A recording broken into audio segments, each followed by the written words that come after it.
السلام علیکم دوستوں، میں ہوں روبینہ خان اور آپ دیکھ رہے ہیں سوشل بکٹ ٹی وی۔ دوستوں، کیا آپ کسی ایسے جہاز کو جانتے ہیں جس کے ٹیک آف ہونے کے کچھ ہی لمحوں بعد جہاز میں موجود تمام مسافر اور جہاز کا عملہ سمیت تمام افراد جاں بحق ہو گئے؟ آخر جہاز میں ایسا کیا تھا کہ چند ہی منٹ کے بعد تمام لوگ اپنی جان کی بازی ہار گئے؟ دوستوں، اس کی تفصیل کی طرف جاتے ہیں، لیکن پلیز اس سے پہلے میرے channel social bucket T V کو سبسکرائب کر کے بیل آئیکن کو ضرور پریس کریں تاکہ ہماری ہر نئی ویڈیو کا آپ کو نوٹیفیکیشن ملتا رہے۔ یہ دن تھا 14 اگست 2005 کا اور وقت تھا صبح 9:07 جب ہیلیس کی فلائٹ 522 نے سائپرس کے ایئرپورٹ سے ایتھین کے شہر گریس کے لیے اڑان بھری۔ جہاز میں اس وقت 115 مسافر اور 6 کریو ممبر کو ساتھ ملا کے 121 لوگ موجود تھے۔ جہاز کا کنٹرول ہینس مارٹن نامی پائلٹ کے ہاتھ میں تھا، جن کے پاس ٹوٹل 16,900 فلائنگ آور کا ایکسپیرینس تھا۔ ان کے ساتھ کو پائلٹ کے طور پر موجود تھے پمپوس، جو اپنی پروفیشنل لائف میں آلموسٹ 7,550 گھنٹے تک کا فلائی آور کمپلیٹ کر چکے تھے۔ رن وے سے ٹیک آف کرنے کے 5 منٹ بعد ہی یعنی آلموسٹ 9:12 پر جہاز 12,040 فیٹ کی اونچائی تک پہنچ گیا تھا۔ اس ہائٹ پر اچانک سکرین پہ الارم بجنے لگا۔ جب پائلٹ نے اس الارم کی وجہ جاننے کی کوشش کی، پتہ چلا کہ یہ ٹیک آف وارننگ کے اشارے کا الارم ہے۔ پائلٹ کو یہ والا الارم سن کر شدید حیرت ہوئی کہ ٹیک آف وارننگ الارم کانفیگریشن اس وقت بجتا ہے جب جہاز ابھی گراؤنڈ پہ ہوتا ہے، مگر 13,000 فیٹ کی بلندی پہ یہ الارم آخر کیوں بج رہا ہے؟ تو فوراً انہوں نے ایئر کنٹرول آفس سے کانٹیکٹ کرنے کی کوشش کی، اور جیسے ہی وہ ایئر کنٹرول آفیسر کو یہ صورتحال بتا رہے تھے، اسی دوران کاکپٹ پہ موجود سارے الارم بجنے لگے۔ جہاز کے یہ الارم اتنا شدت سے بج رہے تھے کہ کنٹرول روم تک پائلٹ کی آواز ٹھیک سے نہیں پہنچ پا رہی تھی۔ اس کے بعد ان کے لیے مشکل اس وقت بہت زیادہ بڑھ گئی جب پلین پہ موجود ماسٹر وارن الارم بجنے لگا۔ اس کا مطلب یہ تھا کہ پلین کے کئی سارے سسٹم ایک ساتھ ہیٹڈ ہونے لگ گئے ہیں۔ جہاں پلین کے کاکپٹ کا یہی صورتحال تھی، وہیں پہ پیسنجر کیبنٹ میں بھی افراتفری سی مچ گئی تھی، کیونکہ سب کے سب مسافر کو سانس لینے میں شدید مشکل پیش آ رہی تھی۔ دوستوں، کریو ان سب کو سمجھانے کی کوشش کر رہے تھے، مگر سب کوشش ناکام تھی۔ فلائٹ میں آکسیجن لیول کم ہونے لگا اور جہاز مسلسل اوپر کی طرف پرواز کرتا جا رہا تھا۔ دونوں پائلٹ اپنی پوری کوشش کر رہے تھے مسئلے کو سلجھانے کے لیے، مگر کچھ ہی وقت بعد ان کا رابطہ کنٹرول روم سے ختم ہو گیا تھا۔ فلائٹ کنٹرول والے مکمل کوشش کر رہے تھے کہ پائلٹ سے رابطہ ہو، مگر وہ رابطہ کرنے میں ناکام تھے۔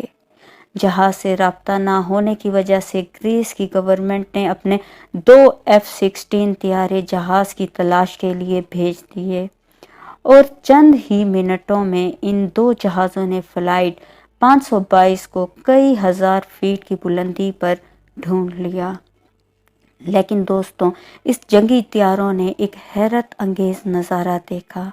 وہ جہاز کے قریب گئے کہ پائلٹ سے رابطہ کر سکیں، مگر حیرانی تب ہوئی جب پائلٹ کا سر نیچے کی طرف جھکا ہوا تھا، جبکہ F-16 کے پائلٹ نے پیسنجرز کی ونڈو کی طرف دیکھنا چاہا۔ انہوں نے جہاز کو پیچھے کی طرف پیسنجر ونڈوز کے قریب لے کے گئے۔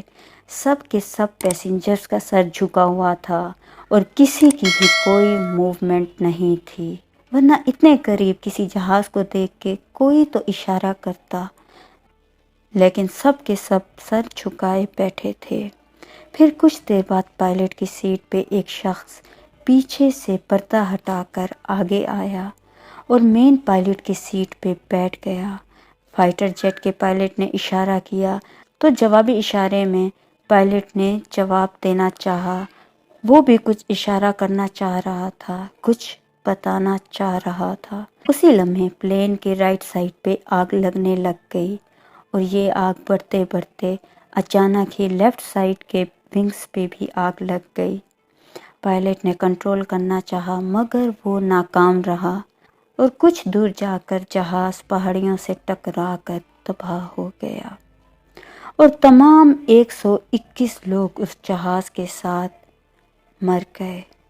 آخر ان فائٹر پائلٹ کی حالت کیا ہوگی جن کے آگے جہاز تباہ ہو رہا تھا اور وہ کچھ بھی نہ کر سکے۔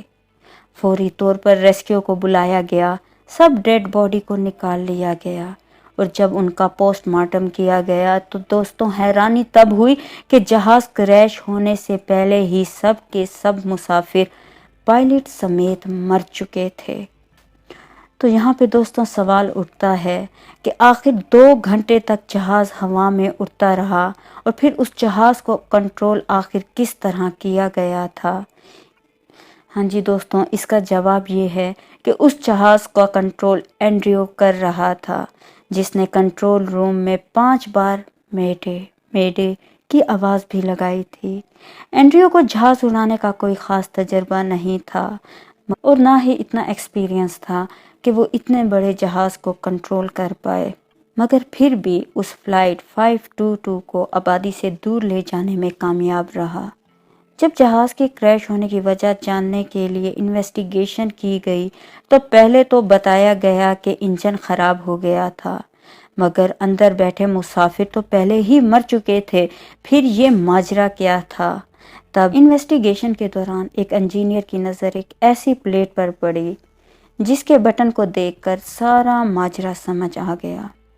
جہاز کو 1 دن پہلے سروس کے لیے بھیجا گیا تھا، جہاں کسی ورکر نے غلطی سے آکسیجن کے بٹن کو مینول میں کر دیا تھا، جو کہ آٹو پہ ہوتا ہے، جس کی وجہ سے فلائٹ کے دوران جہاز کے پر آکسیجن کو باہر سے اندر کی طرف لے آتے ہیں۔ اگر کسی مجبوری میں مینول بھی کر دیں تو پائلٹ اس پر نظر رکھتے ہیں۔ پائلٹ اور کو پائلٹ کی نظر اس بٹن کی جانب گئی ہی نہیں تھی جہاں آکسیجن سیٹ کرنے والا بٹن آٹو کی جگہ مینول پر ہے۔ یہی وجہ تھی کہ آہستہ آہستہ جہاز میں آکسیجن کا لیول کم ہوتا گیا، اسی لیے جہاز کے سٹارٹ میں ہی الارم بجنا سٹارٹ ہو گیا تھا اور آہستہ آہستہ آکسیجن کی کمی اور آکسیجن نہ ملنے کی وجہ سے ایک لوگ دم توڑ رہے تھے۔ اب حیرت یہ ہوئی کہ ایک پائلٹ زندہ تھا، وہ زیادہ دیر تک زندہ کیسے رہا؟ اس کی وجہ یہ تھی کہ وہ اینڈریو اسکوبا ڈائیور تھا اور وہ سمندر میں زیادہ تیرتے تھے۔ سمندر میں تیرنے والے اسکوبا ڈائیور کو یہ مہارت ہوتی ہے کہ وہ لمبے عرصے تک سانس روک سکتے ہیں۔ وہ پوری ایفرٹ کر کے جہاز کو کنٹرول کی کوشش کرتے رہے، مگر افسوس اس میں کامیاب نہ ہو سکے۔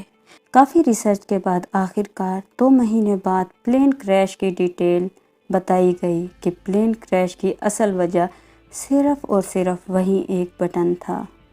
حقیقی طور پر اس پلین کریش کی اصل وجہ وہ ورکر تھے جنہوں نے غفلت دکھا کے پلین کا موڈ چینج کر دیا تھا۔ انہوں نے رپورٹ میں یہ سب تو نہیں لکھا اور اس کے علاوہ پائلٹ کو بھی ٹیک آف کرنے سے پہلے یہ دیکھ لینا چاہیے تھا کہ جہاز کے تمام کنٹرول سسٹم ٹھیک طرح سے کام کر رہے ہیں۔ دوستوں، ایک چھوٹی سی غلطی نے کتنے لوگوں کی جان لے لی۔ دوستوں، ویڈیو کا اختتام یہیں پہ کرتے ہیں۔ آپ مجھے ضرور بتائیے گا کہ آپ کو میری ویڈیو کیسی لگی اور پلیز سبسکرائب کر کے بیل آئیکن کو ضرور پریس کریں۔ اپنا اور اپنے گھر والوں کا خیال رکھیے گا۔ اللہ حافظ۔